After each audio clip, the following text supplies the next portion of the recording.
ఇట్లానే ఆగను అంతే మేడం కరెక్టే మేడం ప్లస్ ఇంకోటి వస్తుంది మేడం ప్లస్ ఇంకోటి వస్తే చిన్నగా ఓకేనా చూడండి ఒకసారి ఫస్ట్ క్వశ్చన్ ఏంటి అంటే ఈ మూడిట్లో ఏ ఏ ప్లస్ పెద్దది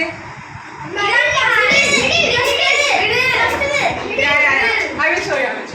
ఈ middle one is the plus first పెద్దది అన్నమాట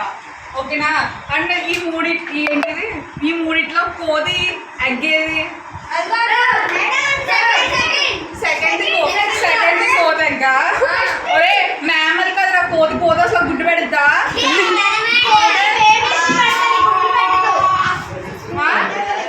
కోది గుడ్డు పెడతాయిరా ఓకే నెక్స్ట్ థర్డ్ వన్ వచ్చేసి ఈ మూడిట్లో ఇలా చూడండి మూడు ఇక్కడ త్రీ కోమ్స్ ఉన్నాయి కదా 3 దువ్వెనలు ఉన్నాయి కదా ఈ 3 దువ్వెనలో గాంధీ తాత దూకిన దువ్వెన ఏదో చెప్పండి